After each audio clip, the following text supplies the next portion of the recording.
10th, 2005. A man in New York City answered the phone at the office where he worked. A woman's voice came across the line, and she asked to speak with one of the man's employees. And the man thought for a second, and then he ultimately replied that actually, that employee had not shown up for their shift that afternoon, and they didn't know why, but they weren't here. And when he said this, he heard a distinct shift in this woman's tone. And she told him in a very trembling voice that she needed to hang up now and call 911. But before we get into today's story, if you're a fan of the strange, dark, and mysterious delivered in story format, then you've come to the right place because that's all we do, and we upload 2, 3, even 4 times every week. So if that's of interest to you, the next time you go hiking with the follow button, make sure to secretly replace all the contents from their backpack with garbage. Also, please subscribe to our channel and turn on all notifications so you don't miss any of our weekly uploads. Okay, let's get into today's story. In the early afternoon of Wednesday, August 10th, 2005, 18-year-old Eliza Parsi sat on her bed in her home in Staten Island, New York, flipping through a fashion magazine. The house was quiet because Eliza's mother, Seema, was at work. So Eliza had the whole house to herself, at least for a little while, until she herself went to work. Eliza had graduated high school just a few months ago, and now she was working as a clerk at a moving company to try to save up some money for college, and also to eventually move into Manhattan to pursue her dream of working in the fashion industry. However, Eliza did feel a bit guilty about moving away, because it would mean leaving her mom all alone in this big house. And there wasn't really any other family nearby because both of her parents were from Israel. Seema had divorced Eliza's father about 1.5 years ago, and her father had left New York and moved back to Israel. Eliza also had 2 half-brothers who were Seema's sons from her first marriage, and one of them was back in Israel as well, and the other, Eliza's 27-year-old half-brother Raviv, lived just a short drive away in another part of the city. But Eliza and Seema rarely saw him because he was married with a new baby and lived with his in-laws, and so he basically had a whole new family. And also, Raviv had been put in charge of the Parsi family's kosher cookie business, which was really struggling. So he was really busy and always stressed about the company, and he really just didn't make it out to Staten Island very often. Eliza flipped through the last few pages of her magazine and then noticed that it was time to get ready for her 2 p.m. shift at work. But first, she wanted to check and see if she had any new messages on her internet dating profiles. So she put her magazine down, went over to her desk, and logged into her computer. So in 2005, internet dating was just starting to take off, and Eliza had made profiles on a few different dating and meetup websites just to see what would happen. And before long, she had found herself messaging and meeting up with men from all around New York City. But she never told her mother about this because she knew that her mother would not approve of Eliza dating men who were not from their same Orthodox Jewish faith. And Eliza knew this for a fact because it's exactly what had happened with her previous boyfriend at the public high school that she went to. Eliza had friends from all different backgrounds, and she had started seriously dating a Muslim boy named Hassan, but her family had really disapproved of their relationship entirely because of his faith. And so eventually, Eliza just couldn't take the family pressure anymore, and she'd broken up with him. And so now, Eliza was much more secretive about her personal life. She would come up with these phony reasons why she was going to other neighborhoods, but really it was just so she could go on dates or hook up with guys for fun without her mom knowing. And also, she had even begun secretly bringing some of them to her house in Staten Island. But she was always very careful to sneak them in through the back door when her mom was at work, so she wouldn't get caught. Now, Eliza logged into her account, and she saw there were a few messages from some guys, and so she responded to them, and then after that, she headed into the bathroom to take a shower before work. And a few minutes later, when Eliza finished her shower and turned off the water, she heard a noise coming from outside the bathroom. Now, she couldn't tell what it was. Earlier that afternoon, she'd heard a landscaping crew working at the house next door with some really loud leaf blowers, but this noise was different. It was like a weird banging sound. So, curious, Eliza got out of the shower, wrapped a towel tightly around herself, and opened the bathroom door to go see what was going on. That night, around 7:30 p.m., Eliza's mother, Seema, arrived back at the house that she shared with Eliza.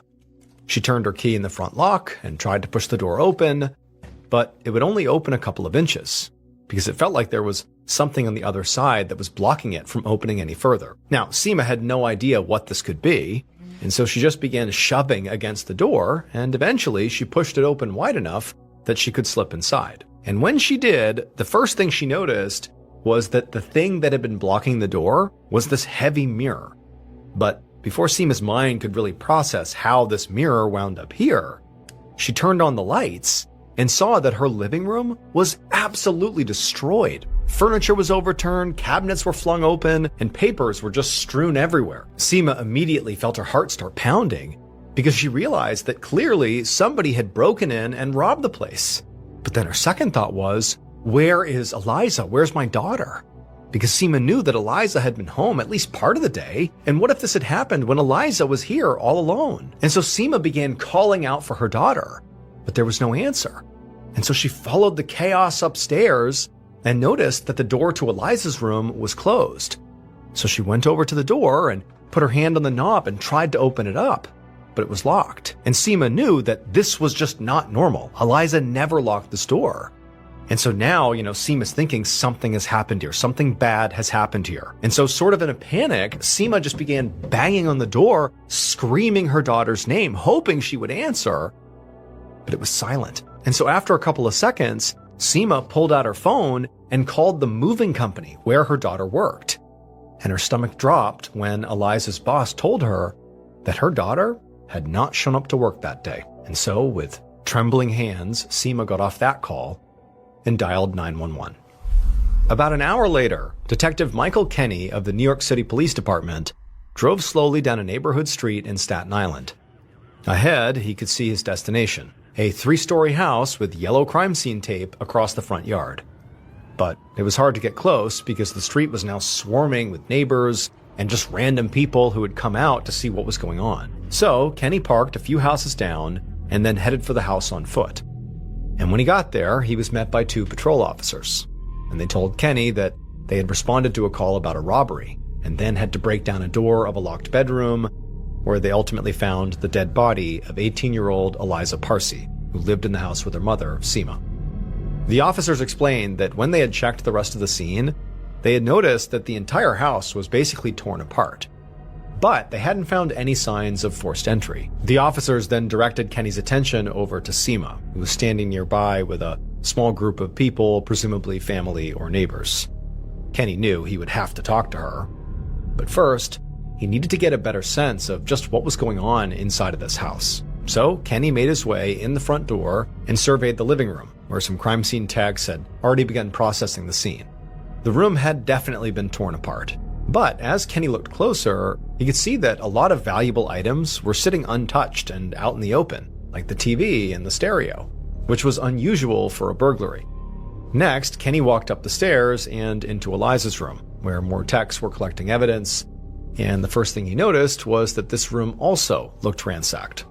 There were clothes and pillows thrown everywhere, and the mattress had been pulled off the bed frame and was leaning up against the wall. And on the floor in the middle of the room was Eliza's body. She was lying on the ground, and she was naked, and there was a towel sort of bunched up underneath her. Kenny asked one of the techs if this is exactly how the body had been found, and the tech said no.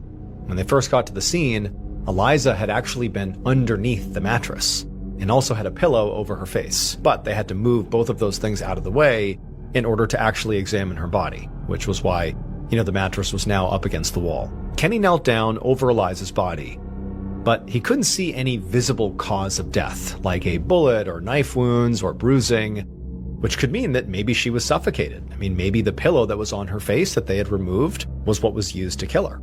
Kenny turned and asked the tech if they had found any evidence of physical injury. And the tech pointed to just a few tiny drops of blood that were on the towel underneath Eliza. Now, they were very small and they could have been old, like maybe somebody had cut themselves shaving. But all these details, a naked young woman, the mattress, the pillow, the blood, it made Kenny concerned that Eliza might have been a victim of sexual assault before she was killed. So Kenny told the tech to make sure that the blood from the towel, as well as any other bodily fluids they could find, were collected as evidence, because they might belong to Eliza's killer. A few minutes later, Kenny emerged from the house and began walking over to speak with Seema. And Seema, she was crying onto the shoulder of a young man, and the minute this young man saw Kenny, he stepped forward and started demanding to know why the police were keeping them away from Eliza's body. and also why the cops weren't out there arresting his sister's killer. So Kenny just took a deep breath, because this man was obviously Eliza's brother, and it was understandable why he was so upset. Kenny knew that a lot of times grief turned into anger in these situations. So Kenny calmly explained that in order to find Eliza's killer, he first needed information, starting with where he and Seema had been that day. And this got both Raviv and Seema to calm down right away, because they seemed to realize that Kenny might actually be suspicious of them. So the man lowered his voice, and he introduced himself as Raviv, and then he and Seema began answering Kenny's questions. Seema said she'd been at work all day and that there were plenty of coworkers who could say as much, and Raviv explained that he too had been working all day, delivering baked goods all around Long Island. Kenny made notes so he could double-check all their information later. And then he asked if either of them knew anybody who might have had a reason to want to harm Eliza, and Kenny saw them share a very knowing glance. Then Raviv turned to Kenny and said he should look into Eliza's ex-boyfriend, Hassan, who none of them liked or trusted. And as Kenny started jotting these details down, Seema chimed in and added that her daughter had told her about something really bizarre that Hassan had done recently. Early one morning a few weeks ago, Eliza had woken up to find Hassan sitting at the end of her bed, just staring at her, like he'd been watching her sleep. And the whole thing had absolutely terrified Eliza, because she had no idea how he'd even gotten into the house. She certainly hadn't invited him over, and their house was always locked overnight. And then before Detective Kenny could even ask a follow-up question, Raviv, the brother, just suddenly started yelling, "Get out, we don't want you here," at somebody across the yard. And so Kenny turned to see who Raviv was yelling at, and he saw this teenage boy standing there, looking completely shocked and scared. And at this point, Raviv went from yelling at Hassan to yelling at Kenny to arrest Hassan, because that was the man who killed Eliza.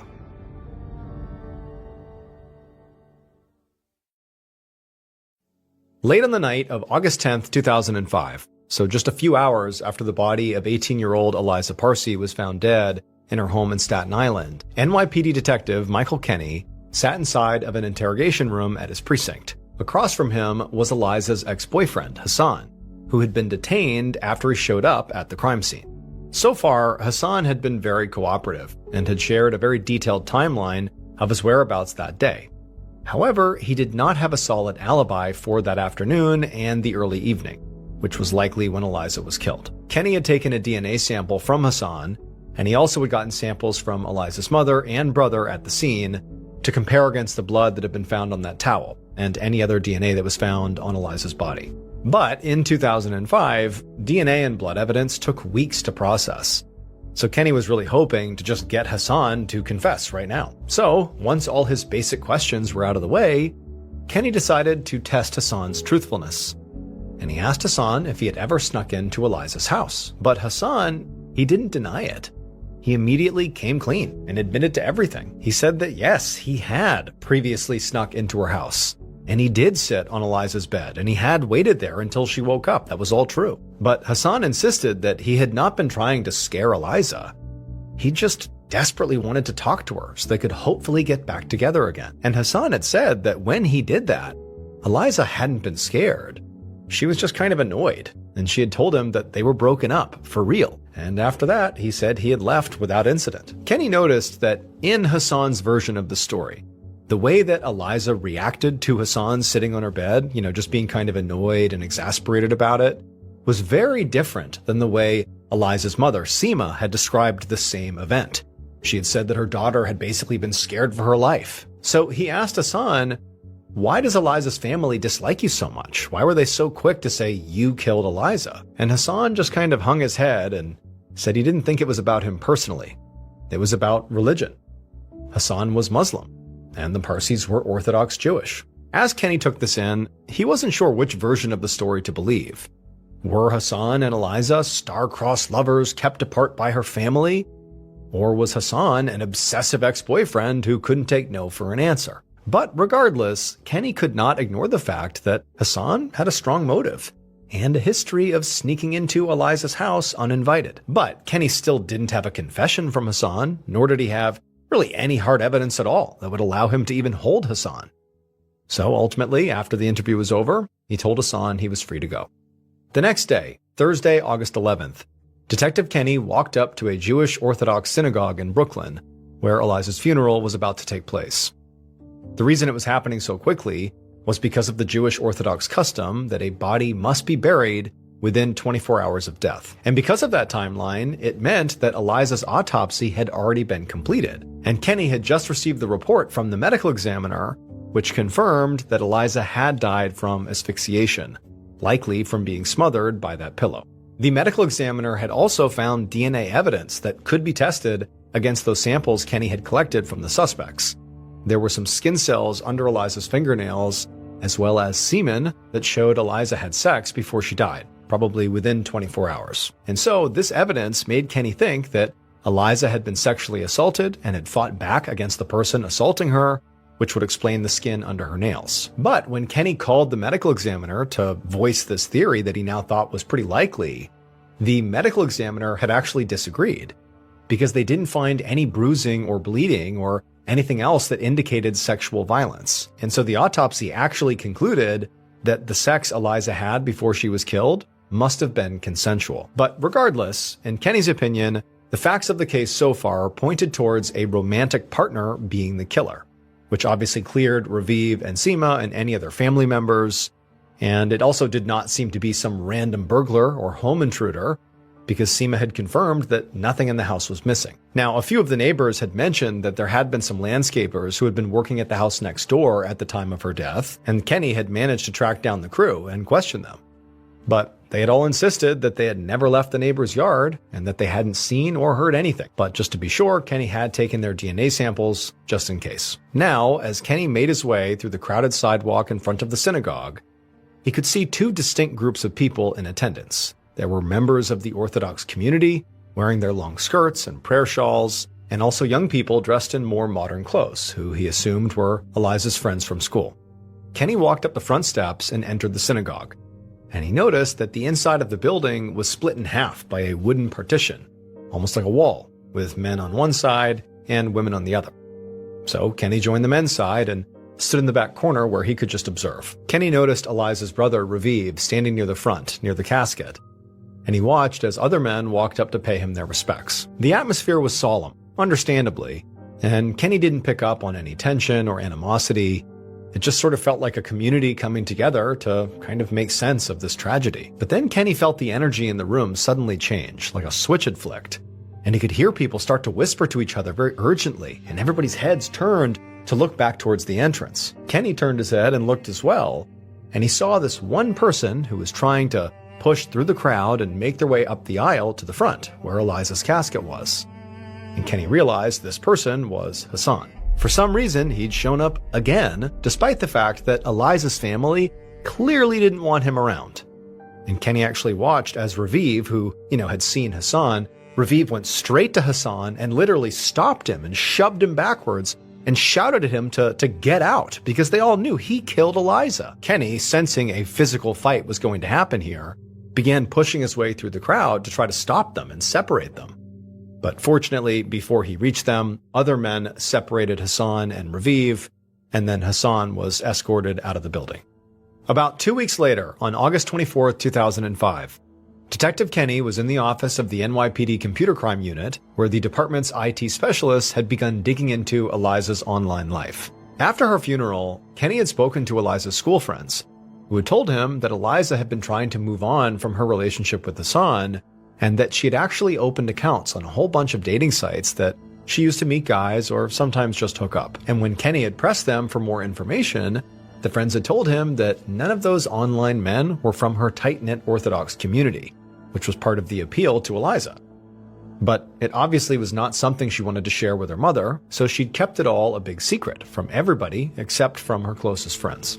Kenny had been able to actually get Eliza's computer with her mother's permission and had brought some IT specialists on board who were able to dig into Eliza's email and browser history. Now, Kenny watched as the IT specialists directed his attention to one of Eliza's dating site message threads. In this thread, Eliza and a man named Jonathan were making plans for when and where they were going to meet up to have sex. They had gone back and forth on a few different options until finally, Eliza just said that he should just come over to her house when her mother was at work.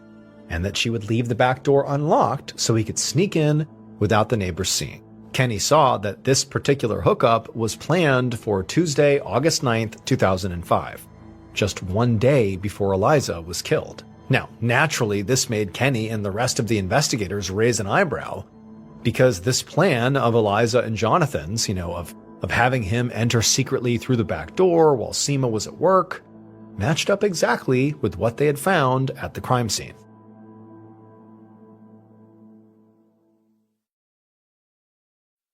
In late August of 2005, more than 2 weeks after the murder of Eliza Parsi, NYPD detective Michael Kenny was sitting at a kitchen table in an apartment in Brooklyn, New York, across from Jonathan Harris, the internet dating match who Eliza had secretly invited to her home the day before she was killed. When Kenny informed the young man that he was here investigating the murder of Eliza Parsi, he noticed that Jonathan didn't seem surprised. But Eliza's murder had been all over local news, and a lot of stories were really exploiting her romantic past and her sex life, so he had probably already heard about what had happened. Kenny asked Jonathan if he had known Eliza, and Jonathan said yes. Then he detailed basically everything that had been planned in that chat message.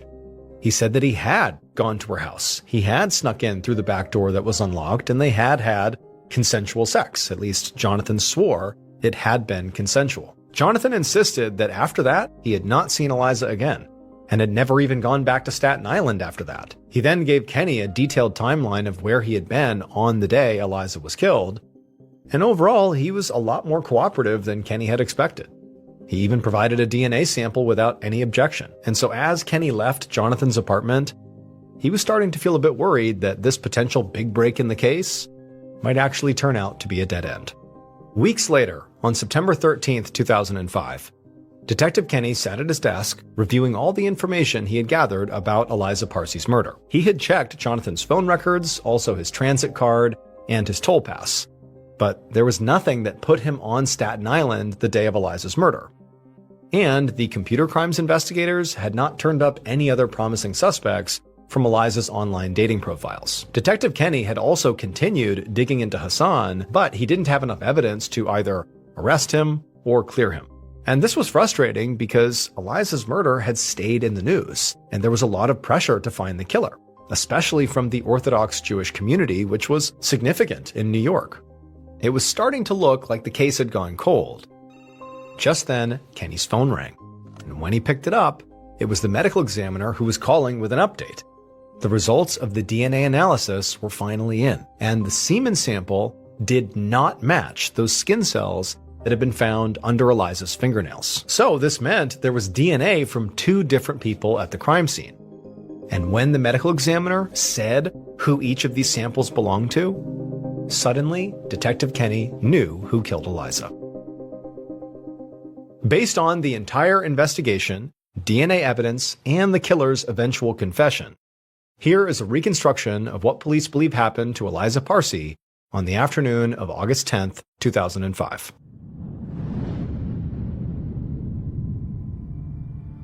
Shortly before 2 p.m., the killer approached the back door of the Parsi home where they knew they wouldn't be seen by neighbors, and once they were there, they slowly opened up the door. Once they were inside, they walked all the way through the house right to the front door just to check to make sure it was locked, which it was. And so after that, they went and got a heavy mirror and they moved it and put it in front of the door to block it. The killer knew that both women who lived in this house, Seema and her daughter Eliza, worked during the day, and so the killer didn't expect them to come home. But just in case, they didn't want to take any chances, hence barricading the door. Once they were satisfied with the barricade, the killer got to work, opening drawers and cabinets, looking in every place they could, because they needed something very specific inside of this home that was very valuable. But they couldn't find it anywhere on the bottom floor, which made the killer think it must be in one of the bedrooms upstairs. So the killer climbed the stairs and went into the master bedroom, where they looked through the dresser and in the closet, but they still couldn't find what they were looking for. So the killer left the master bedroom and decided to search the other bedroom next. But when they opened the door to that bedroom, they were shocked to see a young woman coming out of the attached bathroom wrapped in a towel. And from this young woman's reaction on her face, the killer could tell that she knew what they, the killer, were up to. And this enraged the killer because they were sure this woman was going to tell someone what she saw, and it would ruin the killer's plan. After a moment of just shocked silence between the two of them, the young woman opened her mouth like she was about to scream for help. And so the killer instinctively just tackled her to the ground and then grabbed a nearby pillow and pressed it down hard over her face. She scratched and she clawed, trying everything to break free, but the more she fought, the angrier and more emboldened the killer became, and the harder they pressed down, until eventually her body went limp. After that, the killer stood up and they looked down and they saw what they had done, and it caused them to start to panic, because they never meant to kill her, just to scare her and shut her up, but they had obviously gone too far. So, not knowing what to do, the killer just grabbed the pillow and put it over her face, and then also dragged the mattress and put it on top of her body, just so they wouldn't have to look at her. Then, instead of continuing their search for this thing that they wanted inside of this home, they just went downstairs and left out the back door. And they didn't return to the house for hours, not until they received a call from their mother, because the killer was Eliza's half-brother, Raviv. The DNA from the semen that was found at the crime scene belonged to Jonathan, the man that Eliza had consensually had sex with 24 hours before her death. The DNA that was found under Eliza's fingernails belonged to Raviv. It would turn out Eliza's death did not have anything to do with who she was sleeping with. Raviv was angry at their mother because the family business that she had passed along to him didn't make as much money as he had thought it would. And so as a result, Raviv was stuck working all these long hours and also raising his family in his in-laws' basement, which he found totally humiliating. And he knew that Seema had recently come into some money through the sale of a property in connection with her divorce. And Raviv felt like that money was rightfully his, because he had a wife and a child to provide for. But Seema wouldn't give it to him. So instead of driving his typical delivery route on Long Island that day, Raviv went to his mother's house to literally look for the money so he could steal it. But Eliza's work schedule had recently changed, and so he didn't realize Eliza's shift actually started later in the day. And so what was supposed to be a simple robbery turned deadly. Raviv ultimately pled guilty to first-degree manslaughter and was sentenced to 18 years in prison. In 2013, Jim Stauffer's mother finally passed away from Alzheimer's disease at the age of 74. Her doctors told Jim that her disease had mutated in a way they had not seen before, and they asked if he'd be willing to donate her body so they could study her brain. Jim felt like his mother would want him to say yes, and so he agreed. But for a variety of administrative reasons, the neurologists couldn't actually accept Jim's mother's body. At this point, Jim was really bought into the idea that his mother's brain was going to help other patients, and so while he couldn't donate her body to these neurologists, he could donate her body to the Biological Resource Center in Phoenix, Arizona. This center would take dead bodies and then extract parts of them for scientific research, and then would cremate the rest of them and return the ashes to the family. Jim gave his mother's body to the center, and when he filled out the paperwork, he indicated that her brain should be extracted for Alzheimer's research. After filling out the paperwork, Jim left, and 10 days later, he received a wooden box in the mail that contained his mother's ashes. There was no note attached to the box explaining exactly what was done to his mother's body, but Jim assumed they did what he asked. A year later, that Biological Resource Center was raided by the FBI after accusations they were selling these donated bodies for profit. During the FBI's investigation, they uncovered that yes, the center had been doing that and had sold at least 20 bodies to the US Army for various experiments, and one of the bodies that was sold was Jim's mother. She was sold for $5,893. The FBI told Jim she had not been used for Alzheimer's research. Instead, she had been strapped to this device that resembled a chair and then had a bomb detonated underneath her. The Army was trying to understand the effects on the human body when a vehicle is hit by an IED. The ashes Jim received in that wooden box he got in the mail were only from his mother's hand. The rest of her body was unrecoverable. Also, during this FBI investigation, they found inside the center there was a man's body on the wall with a female head sewed onto it. It appeared to be a trophy. Jim, along with 19 other families, sued the center, and finally, in 2019, they were awarded $58 million in damages. The center no longer is in operation.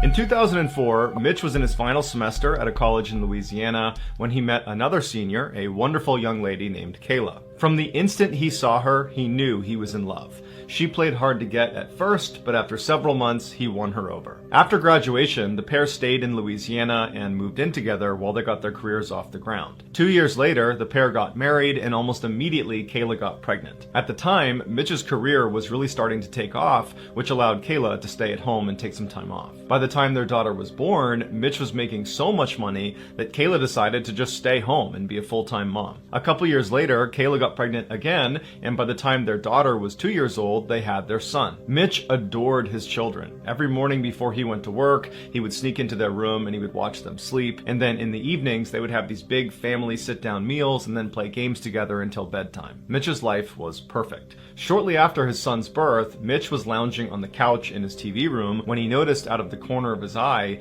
the red lamp in the corner of the room. It just looked funny. It was almost like the light itself was blurry, but when he looked a little bit closer at it, the entire lamp looked blurry.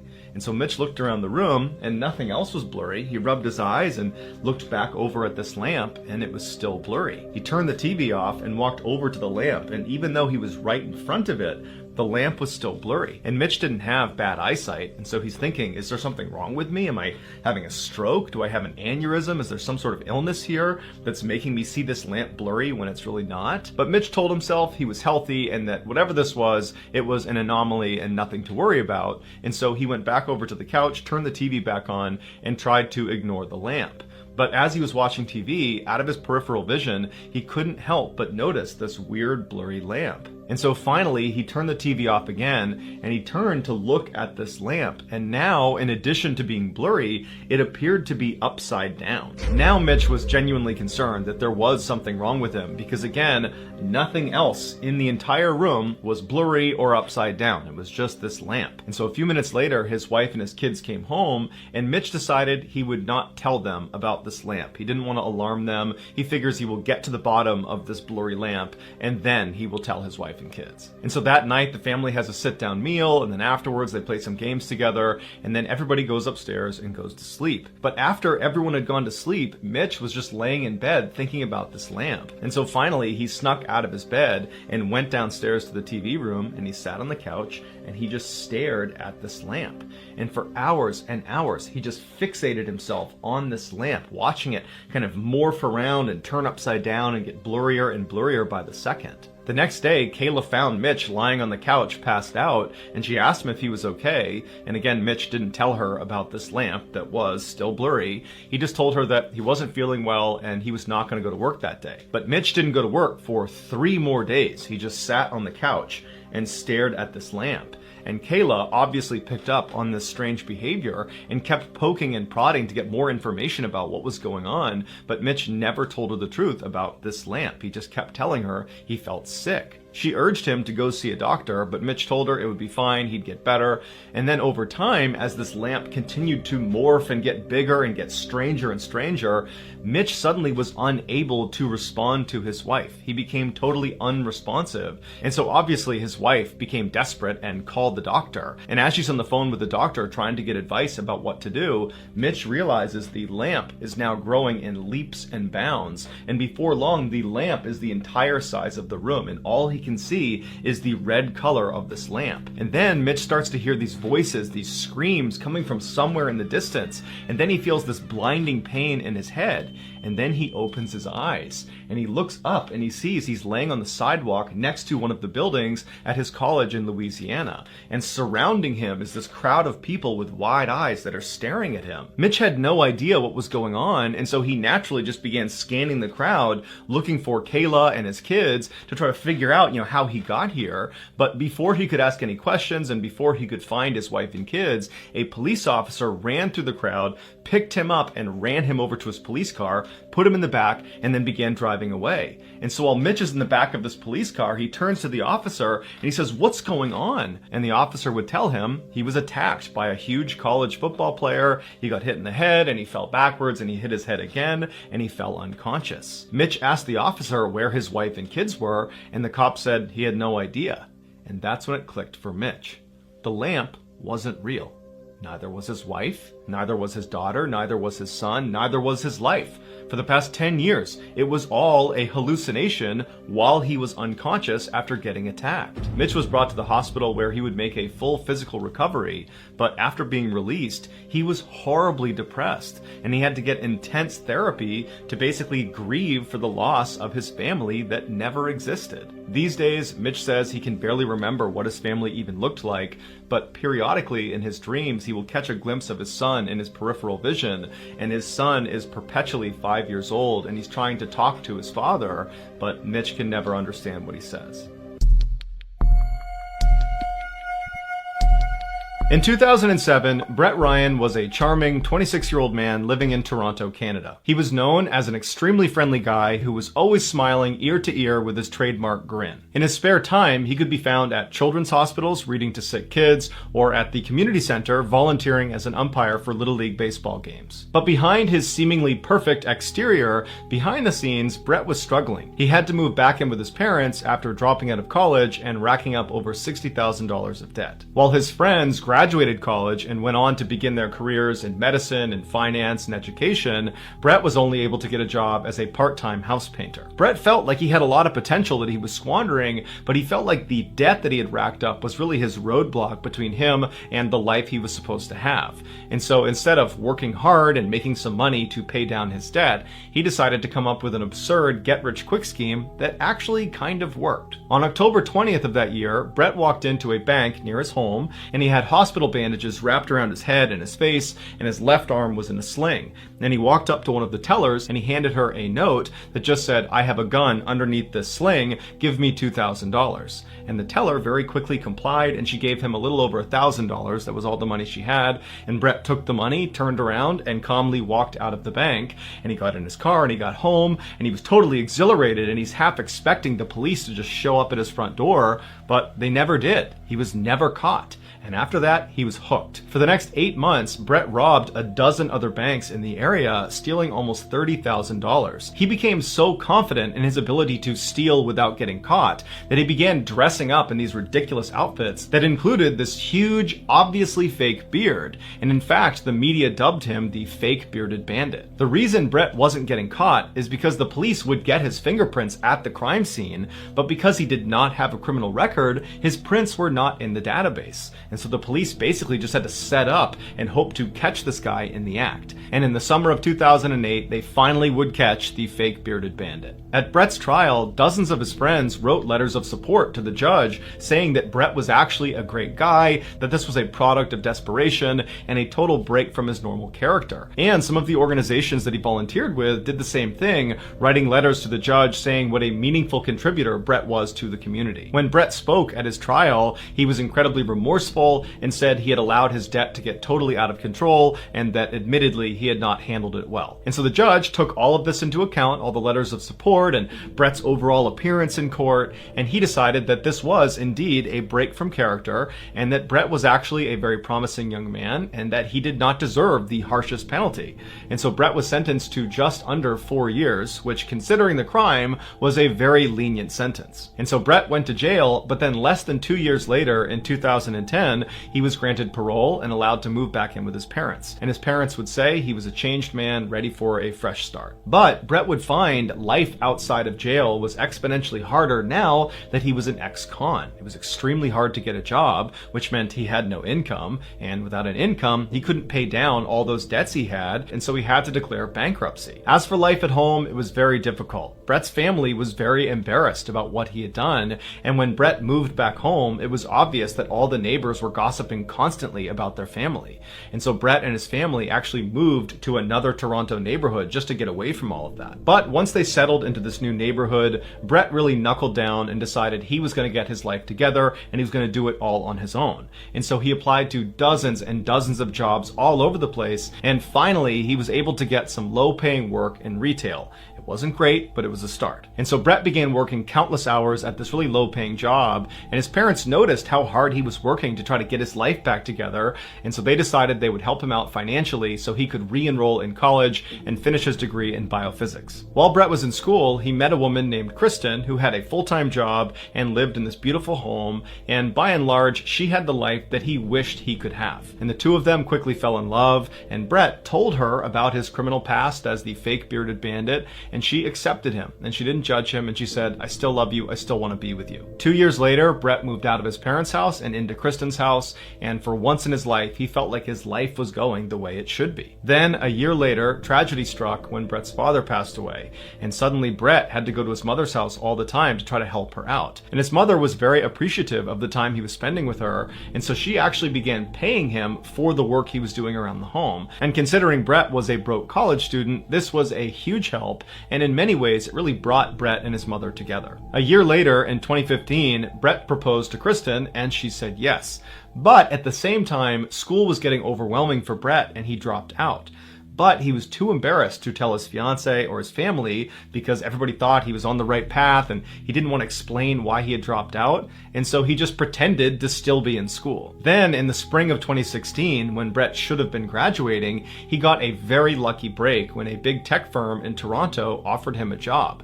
On paper, Brett should not have gotten this job. He wasn't qualified. He didn't have a degree. But in getting this job, Brett was able to tell his fiance and his family that he had just graduated college, and that was how he was getting this job. His family and his fiance were a little confused why they weren't invited to his graduation ceremony, but nonetheless, they were very excited for him and they took him out and they celebrated. Then, a week after Brett accepted this job, the tech firm rescinded their offer when they discovered Brett was in fact the fake bearded bandit. Now, Brett panicked because this job represented this perfect piece to his web of lies that allowed him to pretend he had his degree and that everything was so great, and so he couldn't possibly tell his fiance and his family that he didn't get this job. And so he decided he would just lie and pretend to go to this job every day. Meanwhile, Brett's mom began bragging to all of her new neighbors about her son Brett, who had really turned his life around. He graduated from college, he got this great job, he's got a beautiful fiance, he's got this wonderful home. Everything is just going great for Brett. At first, Brett was able to push the guilt out of his subconscious and just live this ridiculous lie, but as his wedding day approached, the weight of all these lies and the guilt he felt, it became overwhelming, and practically speaking, he was worried about how he would explain to his new wife why he had no income despite having this full-time job. And so he went to his mother and he told her the truth about dropping out of college, about not getting that job offer, and then he said, "Can you keep all of this a secret? And can you give me a whole bunch of money so I can keep living this lie?" And she said, "No. And in fact, you need to tell your fiance that you're lying or I will." This was the worst case scenario for Brett, and one that he was not prepared for. He really thought his mom would be like, "Yep, let's do it, let's keep this thing going." But when she didn't, he didn't really know what to do. He believed if Kristen found out the truth, she would leave him and that would ruin his perfect life. And so he decided he would not tell Kristen. Instead, he would kill his mother. Because he was an ex-con, he couldn't buy a firearm. However, he could buy a crossbow. And so he ordered his crossbow, he watched a couple YouTube videos about how to operate it, and then on one of his trips to his mother's house to help out, he stashed the crossbow and some arrows on a shelf in her garage. Then, when he got home, he began designing these bizarre contraptions that were built out of fans and pulleys and broomsticks that, when turned on, would move around the room and click on his keyboard and turn his phone off and on. It was designed to help him build an alibi when he was out committing murder. His devices would be turning on and off again, giving the impression that he was at home the whole time. On August 25th, 2017, all his preparations were done. He woke up early that morning and he began getting ready for his fake job. At the same time, Kristen was also getting ready for her real job, and then at 7:30, when they were both ready to go, they hopped in their respective cars and headed out for the day. But Brett slowed down at the end of the street and waited for Kristen to disappear around the corner. Brett turned back, went back into his house. He went up to his room and turned on all of his bizarre alibi contraptions that he made sure were turning off and on his devices correctly. And after a while, once he was confident these devices would work, he hopped in his car and he drove over to his mother's house. He got there around 10 a.m. He walked inside and his mother was sitting in the kitchen, and he approached her about changing her mind about telling the truth to Kristen. But his mother was staunch and she said, "No, I'm going to tell her before your wedding unless you do." And so their exchange got really heated, and before long his mother actually called one of his older brothers, Chris, to come to her house and talk to Brett to defuse this situation. Brett was furious and stormed out of the kitchen. He grabbed the door that led into the garage and he stormed in to try to get his crossbow off the shelf. But his mother followed after him. Now, the crossbow had not been loaded when he put it up on that shelf, and Brett was not very good at loading it, and it would take several seconds to actually do it. So he's thinking to himself, when I pull that down and begin loading it, she's going to see the weapon and she's going to run outside before I can get to her. And so when he reached up, he didn't grab the crossbow, he grabbed the arrows. And in a swift motion, he pulled them down, re-gripped them like a knife, faced his mother, and began attacking her viciously. She fell backwards, and a shelf actually landed on top of her, pinning her to the ground. At which point, Brett seized the opportunity. He got up, grabbed a piece of nylon, he wrapped it around her neck, and he suffocated her. As soon as she was dead, Brett pulled her out from under the shelf and dragged her to the side of the garage. He put the shelf back up, and then he began loading his crossbow, because he knew Chris, his older brother that his mother had called, was going to be here soon. And so he hid behind the door inside of the garage and just waited. And at some point, he heard Chris's car pull into the driveway. Chris walked into the house. He yelled for his mom. He yelled for Brett, but he didn't get a response. And eventually, Chris made his way to the open door leading into the garage. He stepped inside, and as soon as he did, Brett silently got up behind him, and he fired one shot directly into the back of his neck, killing him instantly. Brett took Chris's body and piled it on top of his mother's, and as he was putting a tarp over top of them, he heard another car pulling into the driveway. It was his younger brother, AJ. Now, at this point, Brett knows he is in too deep and he has to finish the job, and so he doesn't have time to load his crossbow, and so again, he just grabs one of the arrows and he walks outside and he sees AJ getting out of his car and he runs up to him and he jabs the arrow into his brother's neck. And so they're fighting in the driveway. Meanwhile, Brett's other brother, Lee, who's actually in the house sleeping, he wakes up to the sound of this commotion outside in the driveway. He looks out the window and he sees his brothers fighting, and so he runs downstairs and he comes outside, and at this point, AJ is laying on the ground and he's basically motionless, and Brett is standing over him, and Brett turns and he sees Lee in the doorway and he runs off after him. Lee sees his brother running at him and just turns and runs into the house, but he only gets a few feet before Brett jumps on top of them, and then the two of them have this vicious fight where Brett is trying to stab him with the arrows, and they're basically both fighting for their lives. And at some point, after Lee suffered several very deep cuts, he manages to throw Brett off of him, and he runs outside to his brother AJ, who's now crawled all the way to the street. And in fact, AJ had managed to flag down a neighbor and got his neighbor to call the police. As for Brett, after Lee had managed to fight him off and ran outside, he knew he was done. And so instead of chasing his brother outside, he put his arrow down and he walked into the kitchen. He opened up the fridge, he took a bottle of water out, he left the fridge door open and just walked out to the front steps and sat down and drank his water while he waited for police to show up. When they did arrive, his brother AJ died before they could save him. As police were arresting Brett, he kind of casually said, "Yeah, I should have taken AJ to the hospital, I could have saved him. And the other guys in the garage are dead, crossbow to the head. It was me." In court, Brett was extremely remorseful and pled guilty to all of his charges. The judge told Brett that he was appreciative of the fact that he was taking full ownership of his heinous crimes, and that in many ways he was a victim too, a victim of this huge web of lies that Brett just couldn't get out from under. But nonetheless, Brett was given 3 consecutive life terms, one for each of the murders he committed. The only surviving family member, Lee, the brother who was attacked last and managed to run outside and escape Brett, he said that his life was shattered that day and that he can barely go outside because of his extreme post-traumatic stress. So that's gonna do. It was October 10th, 1984, in the small California town of South Pasadena. And for 17-year-old Jimmy Satina, the big news that day was the national sporting event that was going on just 2 hours south at the Jack Murphy Stadium in San Diego. There, California's San Diego Padres baseball team was playing the second game in the World Series against the Detroit Tigers. Not that Jimmy could even watch the game on TV. When the first pitch was thrown at 5:30 p.m. local time, Jimmy was working his part-time shift at Ole's Home Center, a popular family-owned hardware store located in a strip mall on Fair Oaks Avenue, just one town south of Jimmy's home. But Jimmy didn't need to see the baseball game to enjoy it. He could listen to it on the radio and envision everything that was going on. Set to graduate next spring, Jimmy was himself an exceptional baseball player.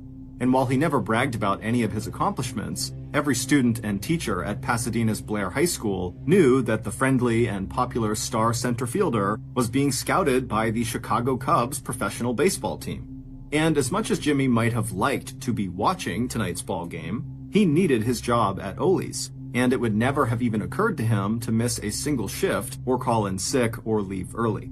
As one of 7 siblings, Jimmy had spent years collecting empty bottles and cans so he could use the deposit money to buy his own sports equipment. Now, this regular gig in Ole's houseware department that he'd started almost exactly 1 year ago meant that he'd be able to do more than just buy baseball cleats and gloves and bats. These days, he earned enough money to help out his whole family. With his paycheck from Ole's, Jimmy would soon be able to purchase the car insurance policy they needed to get the used Volkswagen that was parked in their backyard back out on the road. Still, when Jimmy looked up at the wall clock, he was happy to see that it was already 7:30 p.m. If all went well, he'd be home in about an hour or so. Then he and his older brother could talk baseball. And around the same time that Jimmy was glancing at the clock inside the houseware department, a middle-aged couple and their 2.5-year-old grandson were just pulling into the strip mall parking lot outside of Ole's. Like Jimmy inside, Billy and Ada Deal, the middle-aged couple who had just pulled up, they also knew the hardware store would be closing soon, so they told their grandson, Matthew, that he'd need to wait until after they were done their shopping before they could stop for ice cream at a nearby Baskin-Robbins ice cream parlor. To save time, the grandfather, Billy, would go by himself to the lumber department for the lengths of wood he needed to complete a small home repair project, and his wife, the grandmother, 50-year-old Ada, would take Matthew to the paint department. A few minutes later, as Ada pushed Matthew in the shopping cart along the aisles lined with paint cans, 26-year-old Carolyn Krause looked up from her workstation in the paint department and smiled as she heard William chatting in toddler talk to his grandmother.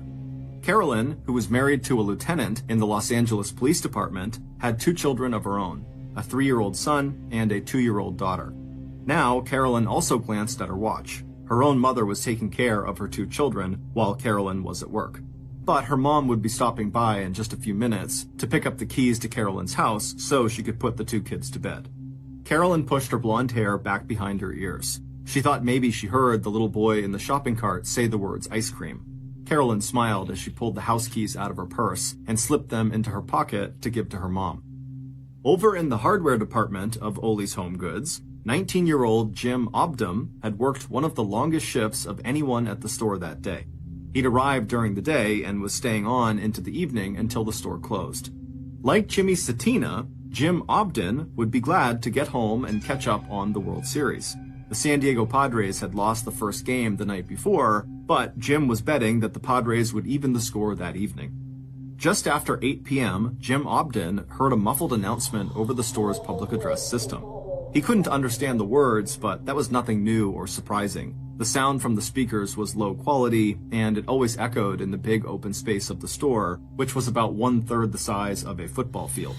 And Jim was headed to the front of the store anyway, so if there was any news he needed to know, he'd find out soon one way or another. But before Jim could reach the south-facing entrance, he looked sideways into one of the aisles, vaguely aware of something that seemed out of place. That's when he noticed a column of dark smoke in the air that must be rising from one of the display racks. Right away, Jim veered off to his right towards the paint department. He wasn't feeling afraid of the smoke. If there was a fire, it must be a small one that they could extinguish very quickly, and he could already see customers heading towards the exit. But in case that muffled announcement had been an evacuation order, Jim wanted to make sure that all the customers in the store, along with the staff, knew they had to get out. It shouldn't take long, not this close to the time when the store was closing anyway, but he knew how reluctant a lot of people could be to just walk away from a cart full of items they hadn't had a chance to buy yet. So when Jim saw Carolyn at her workstation in the paint department, he just asked her quickly if there were any customers still in her department, and right away she jumped up and told him she would go check. After that, Jim headed towards the hardware department, where he instructed a few customers who were looking at tools to get out as quickly as possible. And that was when he saw a middle-aged woman pushing a small boy who was seated inside of her shopping cart. It was Ada Deal and her grandson Matthew. When Ada didn't respond right away to Jim's request that she and the little boy exit the store immediately, Jim spoke again to Ada, but this time with a little more authority in his voice. "You should probably leave the cart right here. he told the woman. "Just take the child out of his seat in the cart and follow me." And then Jim turned, leading them towards the nearest exit. Jim still wasn't too worried about the smoke he'd just seen, especially since that was all he'd seen, just smoke and no fire. But that changed a moment later when he turned around, and for a few seconds, his brain could not even process what he was seeing. In a matter of minutes, the column of smoke he had seen earlier had turned into a literal wall of flame. And a moment after that, the fire behind him seemed to take off across the ceiling overhead, and the air around him was suddenly so hot it felt like his skin was on fire too. Then Jim heard the heavy steel fire door starting to come down from the ceiling behind him, and Jim felt a jolt of pure fear race through him. Those floor-to-ceiling barriers were only programmed to roll down in the event of a catastrophic fire, one so hot and already so completely out of control that it had already melted the locks in the regular doors. The purpose of this steel fire barricade was to segment the space inside of the open building and confine a fire, especially one that started outside of business hours when the building was empty, to just one part of the building. But if those doors were coming down now, while staff and customers were inside, the barricades cut off access to the fire emergency exits around the edges of the building that led to the outside. Jim had been told that these barricades had doors on them that allowed people to go through them, but with the smoke and the heat in the air all around them, Jim wondered how on earth anyone could find those doors if they were trapped on the wrong side of the barricade. And as Jim is thinking about this, he realized he was all alone. The woman and the little boy she was with, they were nowhere to be seen. A second later, there was a popping noise and the lights in the building went out. When Ada's husband, Billy, heard the muffled announcement come over the public address system at 8 p.m., he was still in the lumber department picking out the 2x4s he planned to buy. Billy could not make out the words he was hearing, but when he looked at his watch and saw the time, he automatically assumed that customers were being reminded that the store was about to close. And Billy could already see people starting to head for the front of the store, some of them just leaving their carts behind them. And even after a young man jumped down from a forklift truck he'd been operating and yelled, "My God, it's a fire!" It was like Billy's mind refused to believe it. Billy felt like nothing could be wrong. He didn't see a fire, and he certainly didn't smell any smoke. But a moment later, Billy saw several people running through a fire door and heading in his direction. Billy took a few quick steps forward until he could actually see through this fire door into the west side of the building.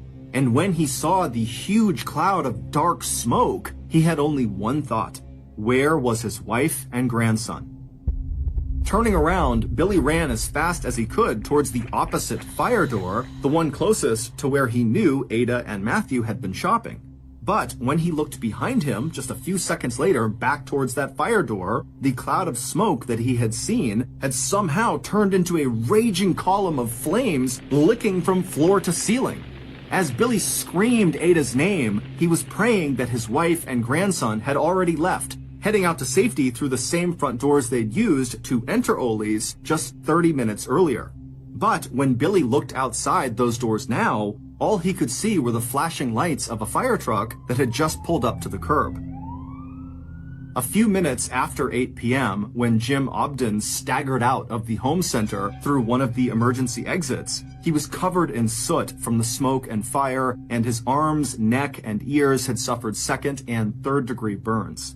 After the lights had gone out, Jim Obden had fallen to his hands and knees, and choking on the smoke in the air, he'd crawled along a wall until, by pure luck, he'd found an emergency fire exit and gotten outside. Now, dazed and disoriented, Jim touched one hand to his wrist, wondering why his skin was so hot. But the skin he touched just peeled right off his arm and fell to the ground. By the time the first 6 firefighters had jumped off engine 81, flames were hissing and rolling out from under the southeast door of Ole's Home Goods. On the 3-block drive from the fire station to the hardware store, all the fire captain had seen at the roofline where Ole's was located had been a thin blanket of haze. That sight had reassured the captain, and he had relaxed a little bit. The fact that he couldn't see any glow of fire or buildup of smoke over the store location made him think that this was probably a dumpster or nuisance fire. not a structural fire that could do serious damage to the building or anyone who had been inside. But once on site, the fire captain knew he'd been totally wrong. And when Billy Deal, Ada's husband and Matthew's grandfather, ran over to the captain shouting that his wife and grandson might still be inside the burning building, the fire captain instantly began preparing for a rescue attempt, still confident that his team could save anyone who was just 10 feet inside of the building. But as soon as the captain and his men entered that southwest door, all they saw was a blinding inferno. In just 7 minutes, the fire at Ole's home center had flashed up from the ground level across the ceiling of the interior space, and the heat from the overhead flames had been so intense that it set practically everything in the store below on fire in an instant. The captain radioed for help. He needed more engines and more firefighters. But after repeating that the request was top priority, the captain could not believe his ears when he heard dispatch send one responding engine off in the wrong direction. What he didn't know at that time was that another fire had erupted at a grocery market just 6 blocks away, at almost the exact same time as the emergency call had come in from Ole Hardware Store. And it would turn out that an hour and 15 minutes before that, a similar fire had erupted 7 miles north of Ole's at yet another food market, this one in Pasadena. By the time the first arson investigator arrived at Ole's, he had just enough time to start snapping pictures of the fire before the 1-acre roof in the center of the building caved in and a torrent of fire and sparks suddenly lit up the night sky in the center of South Pasadena. Standing next to this investigator was Ada's husband, Billy. Long after the investigator was sent away to the second fire just a few blocks away from Ole's, Billy would remain waiting in the parking lot of Strip Mall for the next 22 hours. Before the night was over, it would take 32 separate fire engine companies and 125 firefighters to put out the blaze at Ole's. Early on the afternoon of October 11th, less than 24 hours after the first fire truck had arrived at Ole's home center, the investigation into the cause of the fire was called to a sudden halt. Arson investigators from the Los Angeles County Sheriff's Department, as well as from the California State Fire Marshal's office, had all arrived on the scene early that morning. These investigators are trained to look at what is left behind after a fire is put out and figure out whether and how the fire might have been started on purpose, a crime known as arson. Once at Ole's, the 6-person team, armed with shovels and wheelbarrows, spent the next several hours searching for human remains and trying to figure out where and how the fire had started. All around them, bulldozers and skip loaders were lifting, moving, and sorting through piles of blackened and smoking debris. But all that detective work instantly gave way to body recovery when workers in the northern section of the hardware store, far away from that first column of smoke that Jim Obden had spotted the night before, found their first charred human remains. At about 4 p.m. that afternoon, officials sifting through up to 2 feet of water and wreckage discovered the bodies of Ole employees Jimmy Satina and Carolyn Krause, both lying near one another just 7 feet from an emergency exit door. 50 minutes later, and about 40 feet away in the northwest corner of the building, officials discovered the bodies of Ada Deal and her grandson Matthew. For Billy Deal, along with the families of Carolyn Krause and Jimmy Satina, this news was devastating. In the 22 hours that they had kept vigil in the strip mall parking lot, they had hoped against hope that by some miracle, their loved ones might have survived. In the week that followed, more than 1,200 people would attend the church service for 17-year-old Jimmy Satina, and 50-year-old Ada Deal and 2.5-year-old Matthew would be buried together in the same casket, the little boy cradled in his grandmother's arms. By late Thursday, October 11th, so one day after the most deadly fire in South Pasadena history had broken out at Ole's home center, investigators released a preliminary report on the cause of the blaze. According to lead investigator Jack Palmer, an arson cop and 25-year veteran of the Los Angeles County Sheriff's Department, there was no evidence that the fire had been set deliberately. Instead, Sergeant Palmer theorized that the fire was accidental, and that its point of origin had been an electrical fire that started in the store attic. But Not everyone who had examined the scene at Ole's on the day after the fire was fully on board with the official report. According to an investigator with the California State Fire Marshal's office, the fire had to have started somewhere inside the building close to the ground floor. And even though the fire itself had destroyed any real clues about its origin, Jim Allen was not ready to rule out the possibility of arson, and he filed his own report that listed the cause of fire as, quote, undetermined, end quote. And soon, the state fire marshal investigator had a very powerful ally who was even more vocal in disagreeing with the official line that the Ole fire was accidental. 35-year-old John Orr, the investigator who had stood next to Billy Deal in the parking lot on the night of the fatal fire, had straight out told the family of fire victim Carolyn Krause that he believed the fire was an act of arson. And John was someone whose opinion carried a lot of weight among firefighters and arson experts. After joining the Glendale Fire Department as a firefighter 10 years ago, John's ability to ferret out the causes of suspicious fires had eventually earned him his job as arson investigator. When John stepped back and looked at the events of October 10th, what he saw sounded all of his alarm bells. 3 fires at 3 retail stores, all during business hours? His own investigation into the 2 smaller fires at the grocery stores on October 10th had shown that they were most likely set deliberately in racks full of potato chips, an oil-saturated food that would catch fire and burn quickly. But even though there was no such point of origin at the Ole Home Center fire, and even though the Ole fire had been much, much more serious, John did not like what he considered a pattern among the 3 fires. So even after the Los Angeles County Sheriff's Department closed the books on the Ole Home Center fire, John decided to keep digging. And a few days after the fatal Ole Home Center fire, Orr believed his suspicions were confirmed when arson investigators responded to a fire at the Building Emporium in North Hollywood. There, they found a low-tech but very effective time delay incendiary device pushed into a stack of highly flammable polyfoam, a petroleum-based product used as stuffing in cushions and mattresses, that burns violently when it catches fire. The incendiary device was a piece of yellow-lined notebook paper wrapped around a cigarette and 3 unlit matches, the whole thing bundled together with a rubber band.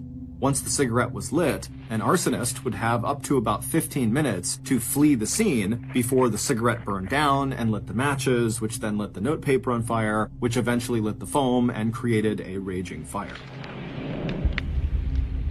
As John read through the report on the Building Emporium fire, he thought of the fire at Ole's and how easy it might have been for an arsonist to have used that same low-tech incendiary device to set the fire that had claimed the lives of 4 people. But by then, the South Pasadena Home Center had been completely cleaned out, and it was just too late for John or anyone else to go back and look for any evidence that might support this new theory of how the Ole's fire might have really started. But if John was right and the bundle of matches, cigarette, and notepaper began to show up at other fires, then he and his colleagues had a very scary problem on their hands. It was possible that arson investigators might find themselves hunting for a serial arsonist. But in the months that followed the devastating fire at Ole's, it looked like maybe John was wrong.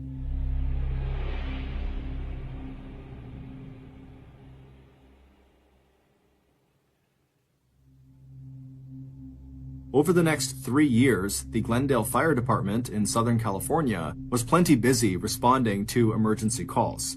But none of the brush fires, house fires, fires in retail stores, and empty buildings that John investigated between 1984 and 1987 matched the ferocity of the Ole's Home Center fire and the 2 other fires that had all happened nearby and at almost the same time on that same evening of October 10th, 1984. But starting on January 13th, 1987, all that changed. Along a 100-mile stretch of Highway 99 between the cities of Fresno and Bakersfield, California, firefighters responded to more than half a dozen fires in the space of just 3 days. And like the Ole's hardware fire of October 10th, 1984, all the fires occurred in retail stores during business hours, and all the fires appeared to have been set by placing an incendiary device in or near highly flammable foam rubber, styrofoam, or polyurethane. While there were no fatalities like there had been at Ole's, these fires caused millions of dollars in damages. And at the scene of 4 of those fires, arson investigators found the same simple time delay device that John was now sure must have been used to start the Ole fire: a piece of yellow-lined notebook paper wrapped around a cigarette and 3 unlit matches. But this time, John was not alone in voicing his suspicions that investigators might be dealing with a serial arsonist. John was now joined in that opinion by Captain Marvin G. Casey of the Bakersfield Fire Department, a 20-year veteran who carefully collected the evidence from each of the new arson scenes and sent it to the California Regional Office of the Federal Bureau of Alcohol, Tobacco, Firearms, and Explosives for testing. Even though the Bakersfield fires were way out of John's jurisdiction, John watched the cases carefully, glad that the person working them was taking the same approach he himself would have taken. And Captain Casey was even going so far as suggesting that the fires might be the work not only of a serial arsonist, but of an insider. Someone who seemed to know so much about the art of setting fires that he or she might even be a professional firefighter. And when the Alcohol, Tobacco, and Firearms Crime Lab came back with a report that it had discovered a partial fingerprint left on a scrap of yellow notebook paper found at the scene of one of the fires in the Bakersfield area, Marvin asked the fingerprint specialist at the office to run that print against the names of more than 200 of the state's arson investigators. But not only did the office turn down Marvin's request, there were just too many names on that list. The very idea that the fires could have been set by an actual investigator made Marvin an instant outcast among most of the state's tight-knit group of arson investigators. Meanwhile, the fingerprint failed to match any of the prints that were stored in a federal database of known criminals. And once again, if there was a serial arsonist at work, the trail went cold, just as it had a few years after the Ole's Home Center fire back in 1984. But while John, along with Marvin, insisted on keeping the serial arsonist theory alive, their warnings seemed to fall on deaf ears. In fact, it would take 2 more waves of fires before law enforcement took the theories of John and Marvin seriously enough to set up a new task force to investigate these suspicious and destructive fires that had all broken out within that 2-year period. Calling itself the Pillow Pyro Task Force, this group of arson investigators targeted a criminal they now called, quote, a real pyro, end quote, someone with an uncontrollable need to set more fires. The first wave of fires that prompted the creation of this task force started on March 3, 1989 in Pacific Grove, California, 4 hours north of Bakersfield. That's when area fire departments responded to a series of 6 suspicious fires that all fit the profile of the Bakersfield fires of 1987, as well as the profiles of the fires that had all occurred at nearly the same time in South Pasadena on October 10, 1984, when the Ole Home Center fire claimed the lives of 4 people. Like those earlier fires, all the Pacific Grove fires happened in retail sites during business hours, and investigators again found evidence of the now familiar time delay incendiary device made from yellow notepaper, a cigarette, and unlit matches, all hidden inside the same highly flammable polyurethane materials.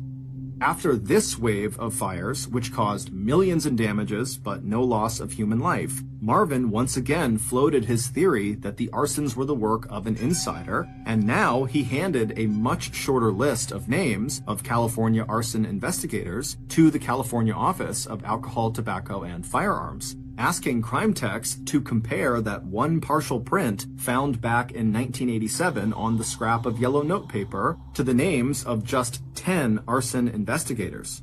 Those names represented investigators, which included himself and John, whose work may have taken them to both the Bakersfield and Pacific Grove areas during the times when these suspicious fires had occurred. But, once again, there were no matches, and even Marvin had to admit that his theory of the arsons being an inside job had hit a total dead end. But no sooner had the fires in Pacific Grove cooled off than Southern California was practically lit up by a series of 19 arsons or arson attempts that took place between late June 1990 and early March 1991. This 9-month-long wave began on June 27th with a brush fire that broke out in the College Hills area of Glendale, destroying 30 homes and severely damaging another 37 properties. And this time it was John who was called to the scene and who eventually uncovered evidence that the devastating College Hills fire had probably been caused by the incendiary device that was by now a signature of the serial arsonist that would soon be the quarry of the Special Pillow Pyro Task Force. More was yet to come in December when 7 retail stores in the Los Angeles and North Hollywood area went up in flames all within 3 weeks of each other, followed in March by 8 suspicious fires in Hollywood, 5 of them set on the same day, March 27th. But even after finding the signature incendiary device that John now believed traced all the way back to 1984 when Ole's home center burned to the ground, it wasn't until April 17, 1991, more than a year after the Pillow Pyro Task Force was formed, and 7 years after the fatal Ole's home center fire, that law enforcement finally got the tip that would eventually help them uncover the identity of one of the most prolific serial arsonists of the 20th century.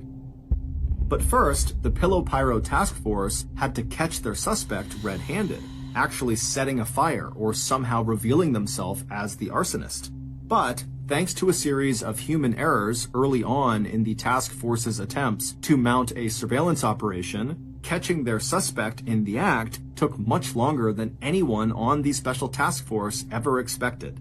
Because right after they got their first good piece of information, their suspect was seen stopping at a drugstore to buy cigarettes and matches.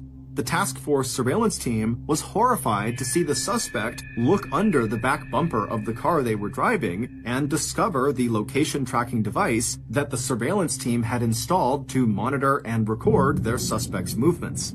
After being in place for only just a couple of days, the device had come loose, and the suspect had quickly spotted the device antenna that was practically dragging on the ground.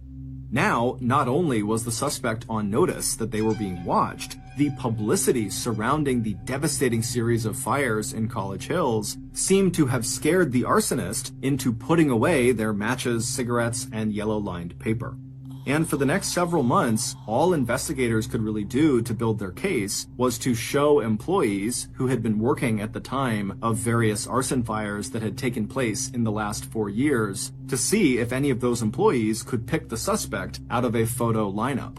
Even John and his colleague Marvin, who had long suspected the presence of a serial arsonist in Southern California, had no new ideas or information to offer frustrated investigators, except to say, hurry up, because it was only a matter of time before this arsonist would feel compelled to strike again, no matter the risk of discovery. And in the meantime, the Glendale Fire Department had plenty to do, putting out the brush fires that were burning up the surrounding dry fields and hillsides, along with a suspicious fire that had burned down a stage set at Warner Brothers studio in Burbank. The fire at Warner Brothers happened on November 22, 1991, a full 7 months after the Pillow Pyro Task Force had identified its new suspect. If, as John suspected, that fire had actually been the work of that suspect, it meant that their serial arsonist was back in business. And in the end, as John had predicted, it was the arsonist's growing need to go to the scene of the fires they had set that led to the suspect's capture and arrest. Just 1 day after the fire at the Warner Brothers studio, the suspect popped up on the scene of 2 separate arson fires before the location of the fires had become public knowledge, even for someone listening in on an emergency frequency scanner. And by December 4th, 1991, task force investigators were knocking on the door of the so-called Pillow Pyro serial arsonist, whose crimes now included the destruction of millions of dollars worth of property and business revenue, and the fire-related deaths of 4 people back in the fall of 1984 at Ole's. Based on police interviews and evidence discovered in the suspect's car and home, here is a reconstruction of what happened on the night of October 10th, 1984 at Ole's home center in South Pasadena, and here is how the arsonist was able to go from that night and set thousands more additional fires throughout Southern California. Back on a cool, clear night in early October 1984, the arsonist stepped through the front doors of Ole's home center on Fair Oaks Boulevard. But before setting the fire they had planned so carefully, the arsonist allowed themselves the pleasure of walking through the store aisles and enjoying the open space plan of the building. Not only was this home center filled with material that would catch fire quickly and burn very hot, it had a fire containment system that the arsonist was sure they could hijack in a way that would cause even more terror and destruction. If the plan the arsonist had in mind worked, then the floor-to-ceiling fire doors that were designed to contain a fire that happened after hours when no one was in the store would come down very quickly and maybe even trap inside the burning building some of the customers the arsonist now saw wandering through the aisles. Those customers included a middle-aged woman and a young boy who probably wasn't even 3 years old yet. The arsonist fingered the incendiary device inside of their pocket. It was simple and elegant, and just feeling the cigarette and matches rubber-banded together inside of the piece of rolled-up yellow notepad paper gave the arsonist a thrill of sexual excitement. After planting the device inside of a display of polyurethane cushions, the arsonist would make sure there was just the right combination of air supply and fuel before lighting the cigarette. Then, the arsonist would have 10 to 15 minutes to stroll casually out of the store before the matches and paper caught fire and transferred that small but hot flame into the surrounding foam. But before setting the cigarette alight, the arsonist spent just 1 minute full of secret pleasure, imagining the trajectory of the fire they were about to create and control. 45 seconds after the polyurethane caught fire, the flames from the cushions would race up the wall behind the display. Then the 1,000-degree heat would push its way across the ceiling and walls and melt the door locks that would in turn trigger the roll down of the north and south floor-to-ceiling fire doors. Maybe the woman and the little boy would be trapped inside of one of those areas. The arsonist could imagine the woman pulling the little boy out of the shopping cart and holding on to him as she looked down the aisles around her and saw flames boiling out towards where she was standing. There might be other people trapped in the store, employees and would-be heroes who would understand too late that what they thought was a little smoke was in fact a raging inferno, and they would try to get everyone who was still in the store outside. But they would be too late. By the time the fire shorted out all the lights, it would also burn through the ceiling into the attic, where the hot flames would find a fresh source of oxygen that would cause the fire to become even more intense and even more deadly. And by the time the first fire engine arrived, the firefighters would also be too late. The arsonist would have exposed the fatal flaw in the store's fire containment system by starting a fire so hot that the automatic roll down of the fire doors would actually prevent people from getting out and making it impossible for firefighters to rescue anyone trapped inside. The arsonist had also made sure that the emergency response, at least at first, would be inadequate, because the arsonist had set 2 other fires that evening, one that broke out at a food market in Pasadena just before 7 p.m., and another that would ignite any minute now in a display of oil-saturated potato chips at a food market just 6 blocks away. Those fires would be nothing, though, not compared to the one that was about to engulf Oli's home center. The other 2 were just diversionary fires, ones that would mean fewer fire engines would be available to respond to the truly magnificent fire that the arsonist was about to set right now. Glancing around to make sure that no one could see what they were doing, the arsonist carefully, lovingly, lit the cigarette nestled inside its yellow paper in the nest of highly flammable polyurethane foam cushions. A moment later, as he passed through the paint department, the arsonist smiled at a young woman behind the counter who was handing a set of house keys over to an older woman who must have been the younger woman's mother. A minute or 2 after that, Glendale Fire Department's crack arson investigator, John Orr, a man later known as the Pillow Pyro, left Oli's home center through the front door. John had already been to the site of the first fire he'd set that evening, a food market in Pasadena. He had stayed there just long enough to take a few pictures and impress everyone at the scene with his uncanny ability to detect exactly how the fire started. In that case, he had led the store owner over to the potato chip display and explained how quickly a fire could feed off the oil-soaked snack food. Now, John figured he had just enough time to check in on the progress of the second diversionary fire he'd set in another shelf of potato chips at a little grocery a few blocks away from Oli's. Then he would come back here in time to watch the main attraction, the total destruction of this hardware store and everything inside of it. And sure enough, by 8:30 p.m., John was standing again in the parking lot outside of Ole's home center, watching and taking pictures with his 35mm camera, even as the flames sent a tower of sparks high into the night sky, and the entire roof of the 18,000 square foot building collapsed inward. Standing near John was Billy Deal, whose wife and grandson were trapped inside of the burning building. Billy was still standing there when the sister of Carolyn Krause, the young woman who had been standing behind the counter in the paint department when John had left the hardware store at about 10 minutes before the fire broke out, approached John. When she told him that her sister Carolyn was still missing, John glanced away from the viewfinder of his camera just long enough to tell her that once they went in to look for bodies, they'd be sure to keep an eye out for Carolyn. When state investigators arrived at John's house to arrest him 7 years later on the afternoon of December 4th, 1991, they found a black canvas bag belonging to John that contained rubber bands, matches, a pack of cigarettes, and 2 cigarette lighters. And under the floor mat behind the driver's seat in the city car John drove, investigators recovered a pad of yellow-lined notepaper. But it would turn out investigators had already discovered the key pieces of evidence that would eventually put one of California's most respected arson investigators behind bars.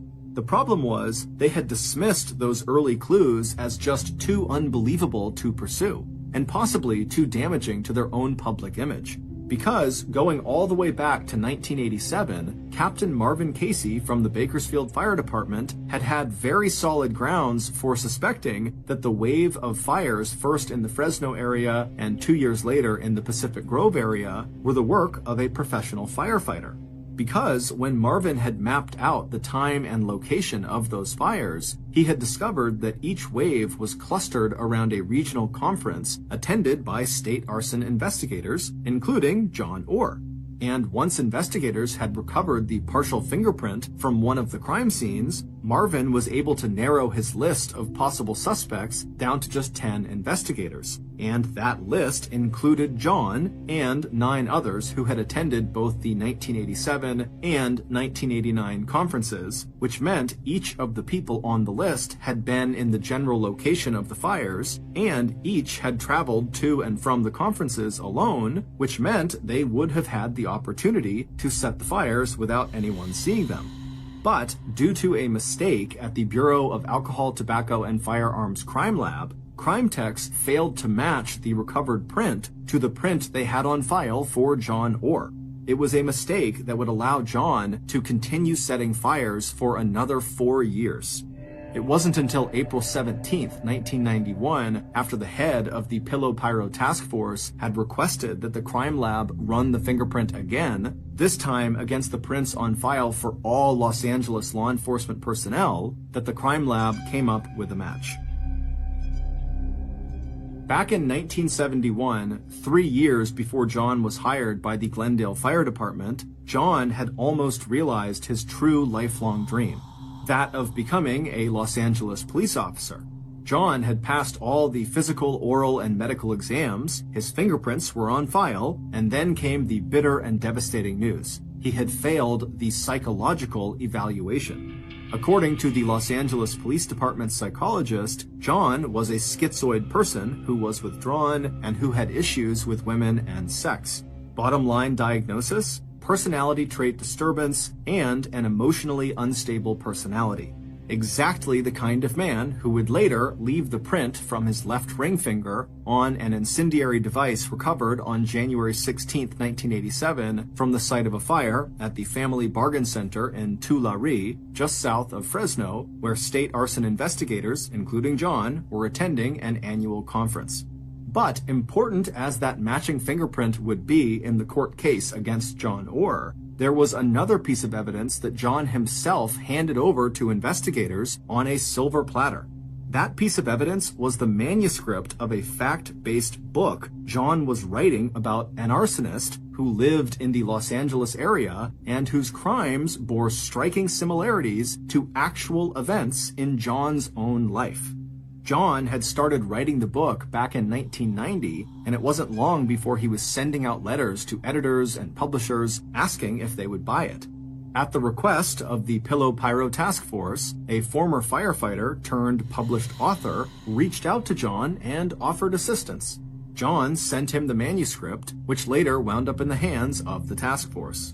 Instead of reading like the fact-based thriller John claimed it was, the manuscript read like John's own autobiography. The giveaway was how accurately John described real arson cases that he himself had not investigated.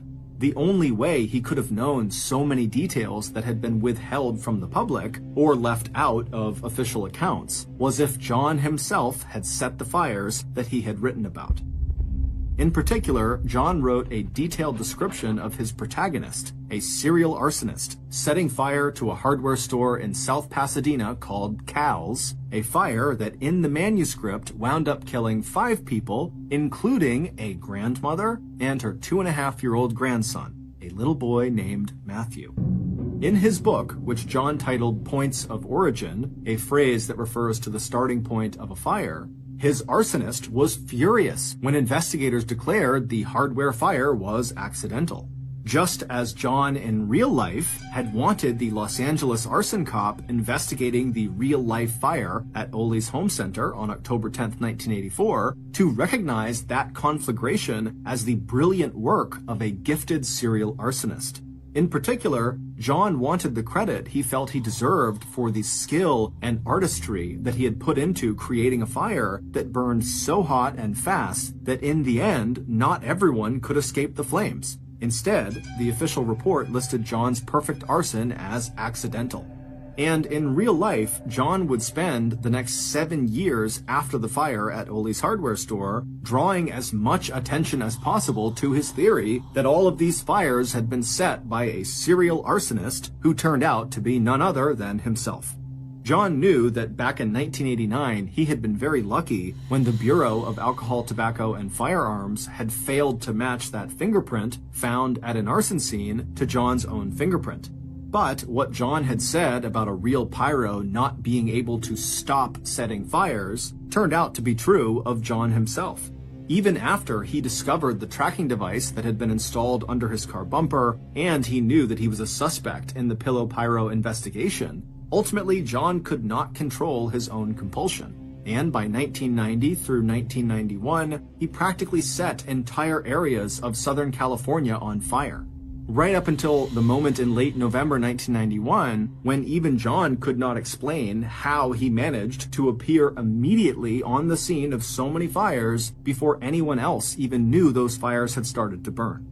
Starting with his first trial on arson charges in 1992, John would face a total of 3 state and federal trials. By 1998, John would be convicted of a total of 4 murder charges and 23 counts of arson. He is currently serving a life sentence at California State Prison.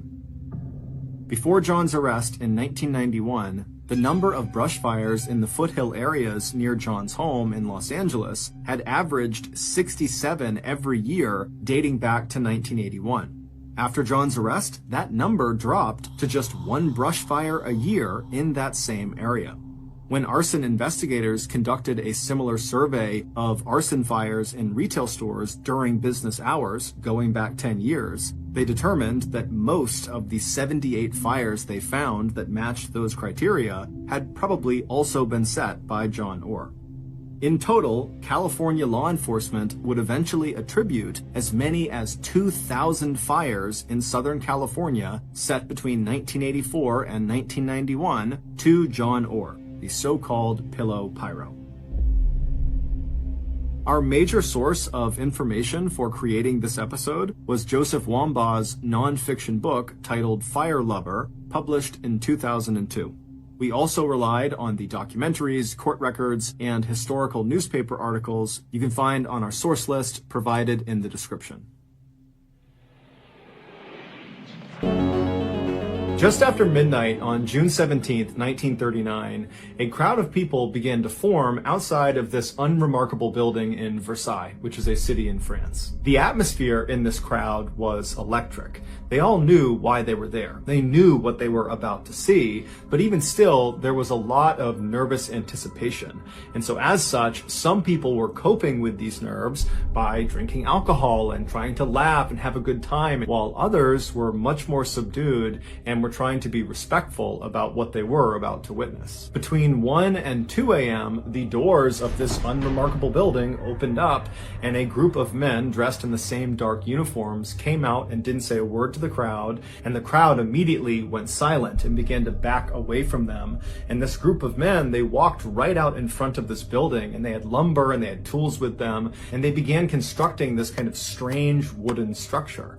And so the crowd, they wanted to get up close to see what these guys were doing, but at the same time, they didn't want to get too close. And so as the crowd formed a sort of half moon around these men that were doing the constructing were moving so seamlessly, like all of them had built this structure dozens of times before, and it was just muscle memory. And so by about 3 a.m., this structure was built, and they placed this large basket next to the structure, and then these men packed up their tools and the remaining pieces of lumber, and they turned around and they went right back inside the doors into the building and were gone. At this point, the crowd had become quite sizable outside of this building, and they were growing kind of restless because they knew now that this structure was built that the next time those doors open, the show is really going to start. The spectacle they are all there for, it's about to happen. And the crowd all knew that this event couldn't happen if the sun was up. Because if the sun was up and the area was well lit, the press would be able to take pictures and film it. And that's not what officials wanted. They wanted this to happen in the darkness.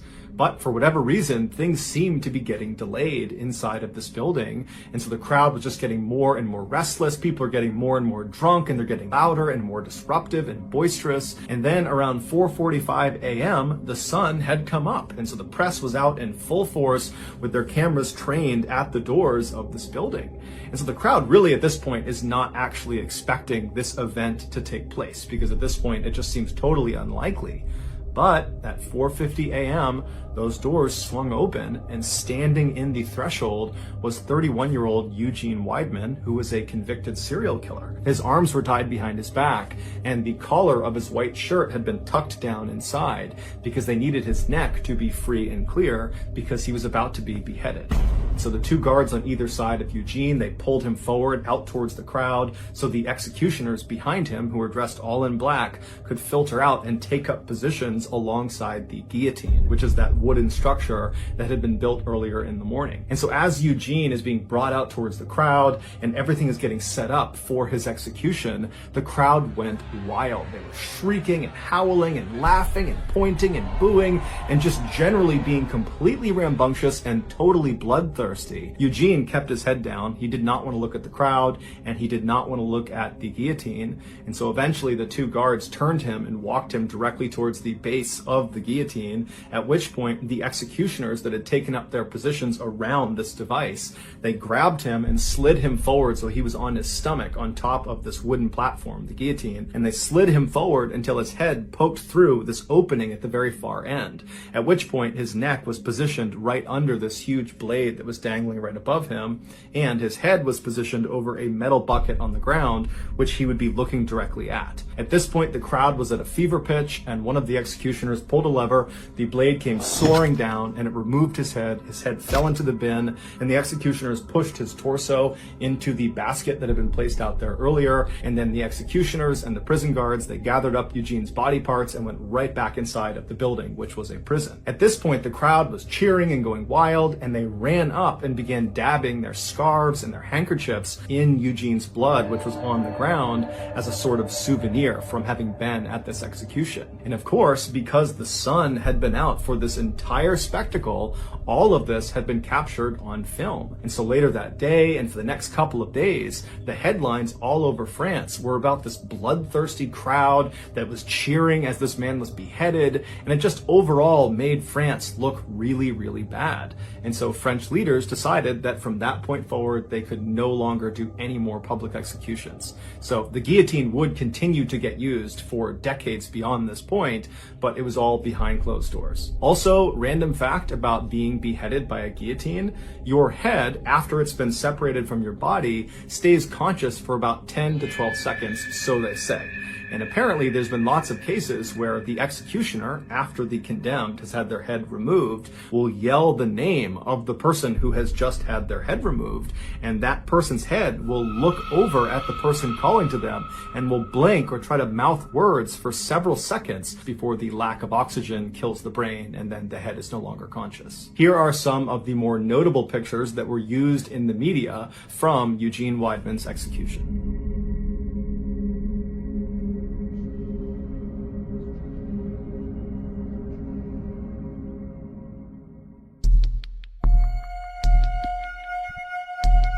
In the early 1900s, Eben Byers was a man who other people envied. He was born into a very wealthy family in New York City. He attended Yale University in Connecticut, which is a very prestigious Ivy League university, and he was devilishly handsome. After his college graduation, he didn't need a job because his family was so rich, and so instead he focused his time on a passion of his, which was golfing. And in time, he became this world-class golfer, going so far as to win the 1906 U.S. Amateur Tournament, which is the biggest amateur golf tournament in the world that most of the winners go on to become professional golfers. And so Eben most likely would have followed that path and become a pro golfer had his father not just handed over the very successful metalworking business that he started that made his family wealthy in the first place. And so Eben stopped his golf career and became the chairman of this incredibly successful company. And so overnight, he basically went from being just rich to being uber rich, making more money than he could possibly spend. But Eben did attempt to spend his money. He pretty much immediately began buying up luxury properties all over the country. He bought horse racing stables in the United Kingdom and in America, and he bought an entire luxury box at Forbes Field, which is where the Pittsburgh Pirates professional baseball team used to play. And so in addition to owning all these incredible things, Eben also, through his role as chairman of this company, began connecting with and befriending very powerful and influential people like the founders and executives at the Coca-Cola Company. And so all in all, Eben's life was really going quite well until 1927. That year, Eben was 47 years old, and he took some time off from gallivanting around the world and rubbing shoulders with famous people to go catch a football game at his alma mater at Yale University. So he hops on a train, he rides to Connecticut, he watches this game, and then afterwards he gets back on the train to head back to Pittsburgh, and this is a very long ride. It's over 12 hours long, and so Eben naturally bought a first-class ticket, and so he was inside of a train car that had bunk beds for passengers to sleep on during the ride. And so Eben climbed into a top bunk and he fell asleep. A few hours later, after the train is well on its way to Pittsburgh, Eben, in his sleep, manages to roll to the side of the bed and actually falls out of his bed onto the ground. He lands hard on his left side, it wakes him up, and as he stands up, he thinks he's okay, but then he feels this shooting pain in his left arm. So he's moving his arm around, he's not really sure what's wrong with it, but he's hoping it's just some bruising, and so he decides to get back into his bunk and just go back to sleep. And so he manages to fall asleep despite the pain, and then when they roll into the station in Pittsburgh several hours later, he wakes up and right away he feels that pain in his left arm. And so after getting off the train and going back to his house and dropping off his luggage, he went right to his physical therapist's office to ask him if there was anything he could do to help with the pain in his arm. And so the physical therapist examines Eben's shoulder and determines that, there's no structural damage to his arm, but obviously Eben is in pain. And so he says, look, there's a new product that came online that's quite expensive, but since you're a man of means, maybe it's something you want to consider. It's called Radithor, and it's supposed to dull aches and pains, and it's supposed to give you this huge boost of energy.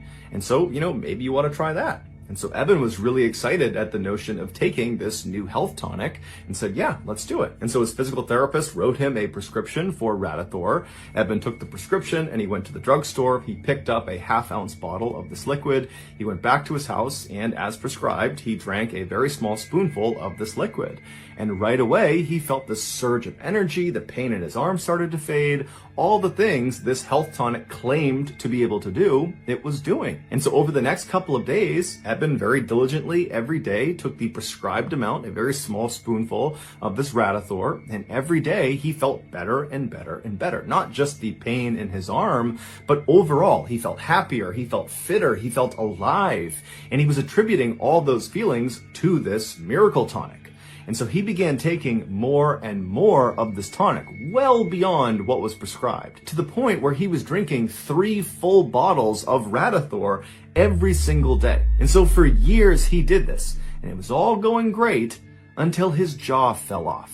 Literally, in 1931, one day, his lower jaw just separated from his skull and went slack. And so the reason this happened was because Radithor was actually just radioactive water. In the early 1900s, the radioactive element, radium, was believed to have highly curative properties with no side effects. And so naturally, at the time, dozens of health products were created with radium being their main ingredient. And Radithor was one of those products. It was literally just water and radium. And so after consuming over 1,400 bottles of Radithor over a 3-year period, Eben's body was finally just starting to disintegrate from the inside out. After he had his jaw surgically removed, along with large portions of his upper jaw, the rest of his body also just began to crumble. And so by the end of 1931, when his story was making headlines all around the world about the dangers of Radithor and really more specifically the dangers of radium, Eben had become completely bedridden and his skull was now beginning to disintegrate. There were holes forming all over his skull that were exposing portions of his brain. And so by 1932, Eben was dead. Eben was buried in Pittsburgh, and he was buried inside of a lead-lined coffin that was designed to absorb any of the radiation emitting from his bones. And then 30 years after he was buried, so in 1965, scientists actually exhumed his skeleton to see if it was still emitting radiation. And they determined it was still emitting the same levels of radiation as when he died. And they actually would ultimately figure out that radium, this radioactive element, has a half-life of 1,600 years. So what that means is Eben's body will remain highly radioactive for centuries. Here is a picture of Eben with his jaw surgically removed. It was taken shortly before he passed away.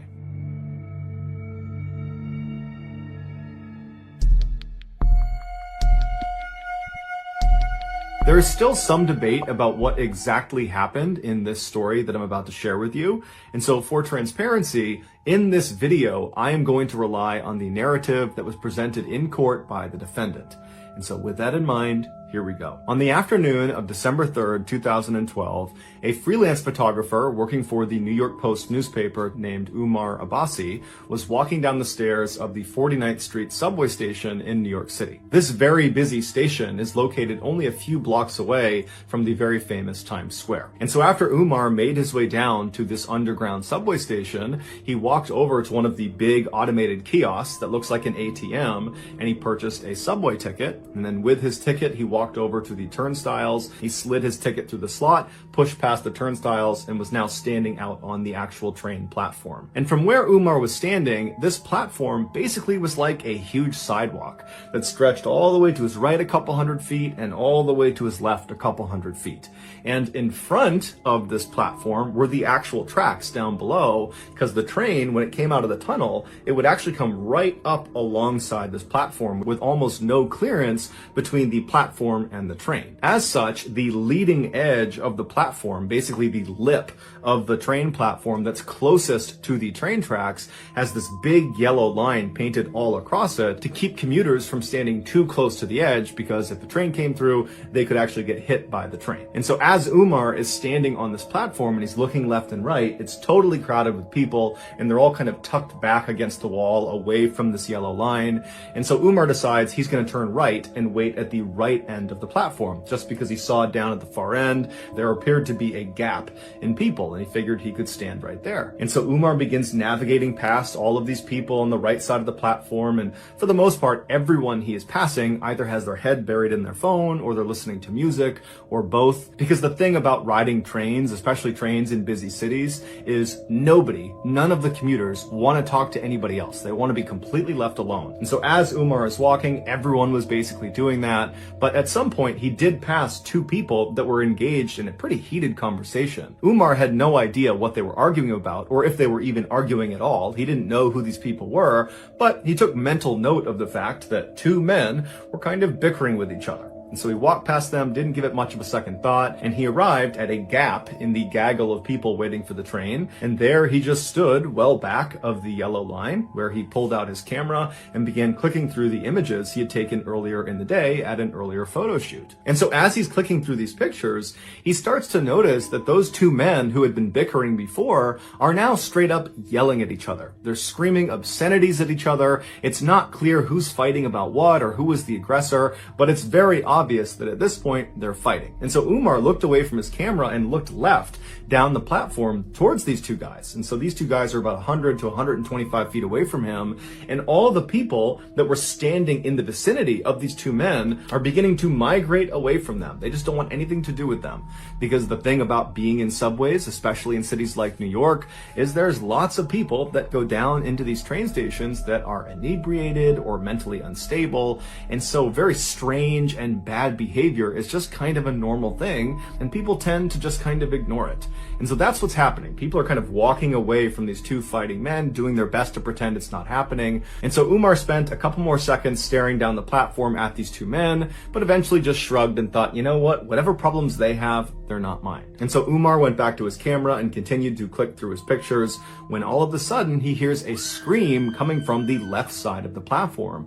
But it was not a scream that sounded like it came from either of these two men. And so Umar looked up from his camera and looked left down the platform, and now he just sees chaos. It's people running away from these two men. People are running to get away from whatever is happening around them. And so Umar's thinking these men must have come to blows, and they're now fighting actively, physically with each other.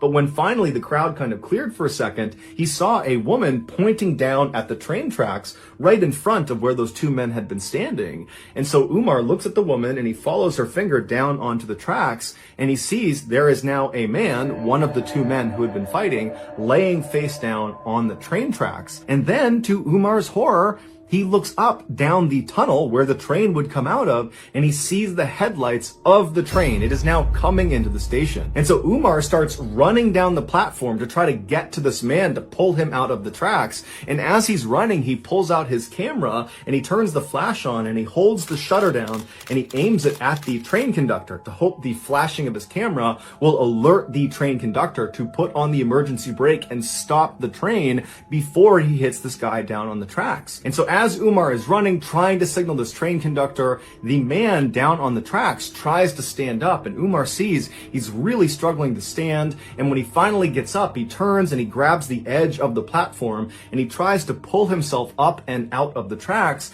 but he doesn't have the strength or the coordination. And as Umar is getting closer and closer, but he's still too far away to help, he sees that this guy down on the tracks is not going to be able to get out of there before the train hits him. And so Umar finally comes to a stop and he watches as this man down on the tracks lets go of the lip of this platform and just turns and faces the train like he knows what's about to happen. And then seconds later, the train, although it did try to stop, impacted this man and killed him instantly. The man's name was Kaisa Khan, and he was 58 years old. When the police finally showed up, they arrested the other man who Han had been fighting with. He was a 30-year-old named Naeem Davis, and Davis would actually tell police that he had been fighting with Han and he had pushed him onto the tracks, but it was in self-defense. However, that self-defense story didn't stop him from being charged with murder. While Davis sat in jail waiting for his trial, the media and the public at large had already come to the conclusion that Davis was guilty. And this was due in large part to a particular picture. As Umar was running down the platform, holding up his camera, holding the flash down, trying to flag the train conductor to get him to stop, Umar was also taking dozens and dozens of pictures. And those pictures were of Han right before he was struck by the train. And so after Umar ultimately discovered he had taken these pictures, he gave them to his employer, the New York Post newspaper, and the day after the incident, they ran on the front page a picture of Han right before he's about to be killed with the headline, "Doomed." And so once the public saw this picture, nobody could believe that Davis was anything other than a cold-blooded killer for pushing this poor innocent man onto the tracks. But as it would turn out, nearly 5 years later, when Davis did finally get his trial, he was acquitted of all charges because it turned out Han was very drunk and had picked a fight with Davis, and Davis was filmed on more than one occasion on the platform trying to get Han to leave him alone. And so finally, after Han began making death threats and then grabbed Davis's shoulder, Davis turned around and pushed him, and Han, being drunk, stumbled and fell backwards onto the tracks and then was ultimately killed. Here is the infamous photo of Han on the cover of the New York Post newspaper. So that's going to do it, guys. If you found the secret in today's episode, let us know in the comments.